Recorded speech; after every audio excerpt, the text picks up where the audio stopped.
తోటపల్లి గూడూరు మండలం కొత్తకోడూరు సముద్ర తీరంలో అరుదైన ఆలివ్ రెడ్డి తాబేళ్లు మృత్యువాత పడుతున్నాయి. అంతరించిపోయే జాబితాలో ఉన్న ఈ తాబేళ్లు కోడూరు సముద్ర తీరం వెంబడి పదుల సంఖ్యలో చనిపోతూ ఉండడం పర్యావరణ ప్రేమికులను కలవరపెడుతోంది. గుడ్లు పెట్టేందుకు తీరానికి వస్తున్న అరుదైన ఈ జీవులు జాలర్ల వలలకు చిక్కుకొని మరపడవల పంకాలు తగిలి ఎక్కువ శాతం మృత్యువాత పడుతున్నాయి. ఆలివ్ రెడ్డి తాబేళ్లు డిసెంబర్, జనవరి నుంచి మే నెల వరకు గుడ్లు పెట్టేందుకు ఒడ్డుకు వస్తూ ఉంటాయి. ఇవి పెట్టిన గుడ్లు 40 నుంచి 50 రోజులకు పిల్లలుగా మార్పు చెందుతాయి. సముద్రం పోటు సమయంలో పిల్లలు వాటంతట అవే సముద్రంలోకి వెళ్తాయి.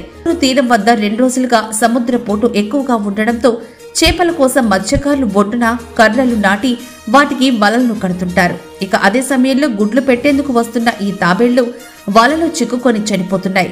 మరోవైపు సముద్ర వేట కొనసాగించే మత్స్యకారుల మరపడవలు పంకాలు తగిలి మృత్యువాత పడుతున్నాయి. కృష్ణపట్నం, కాటేపల్లి, నేలటూరు తదితర ప్రాంతాల్లో వీటి సంరక్షణకు ఎలాంటి చర్యలు లేవు. అరుదైన ఆలివ్ రెడ్డి తాబేళ్లు సంరక్షించాల్సిన ఆవశ్యకత ఎంతైనా ఉందంటున్నారు పర్యావరణ ప్రేమికులు.